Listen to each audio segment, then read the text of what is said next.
मुख्यमंत्री एकनाथ शिंदे यांच्या शिवसेनेचे उमेदवार राजू पारवे यांच्या प्रचारासाठी आज महाराष्ट्रातली पंतप्रधान नरेंद्र मोदी यांची दुसरी प्रचार सभा रामटेक लोकसभा मतदारसंघात होत आहे। आपण बघू शकतो या ठिकाणी अब की बार 400 पार विजय संकल्प सभा रामटेक अशा प्रकारचं भलं मोठं फलक या ठिकाणी लावलेलं आहे आणि तयारी आपण बघू शकतो। अगदी तयारी ही अंतिम टप्प्यामध्ये या ठिकाणी आहेत।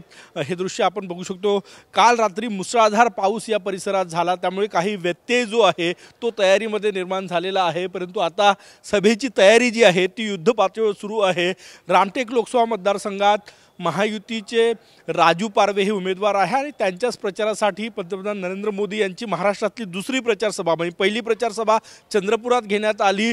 अभूतपूर्व गर्दी त्या सभेला होती आणि आता दुसरी सभा या ठिकाणी कन्हान येथे होत आहे। त्याची तयारी आपण बघू शकतो। या ठिकाणी महायुतीचे झेंडे सभास्थळावर लागलेले आहे। महायुतीच्या नेत्यांचे कटआउट्स संपूर्ण परिसरामध्ये लागलेले आहे आणि या सभेला 1 लाखपेक्षा जास्त लोक येतील असं नियोजन जे आहे ते आयोजकांकडून करण्यात आलेलं आहे। या सभेसाठी भाजपचे प्रदेशाध्यक्ष चंद्रशेखर बावनकुळे असो की इथले स्थानिक आमदार जे आहे ते या ठिकाणी प्रयत्न करताना दिसत आहेत। आपण हे दृश्य या ठिकाणी बघू शकतो। सभेची तयारी पूर्ण झालेली आहे आणि आज 5 वाजता पंतप्रधान नरेंद्र मोदी यांची तोफ काय धडकणार याकडे सगळ्यांचं लक्ष लागलेलं आहे। कालच राज ठाकरे यांनी बिनशर्त पाठिंबा जो आहे तो या ठिकाणी नरेंद्र मोदी यांना दिलेला आहे, महायुतीला दिलेला आहे।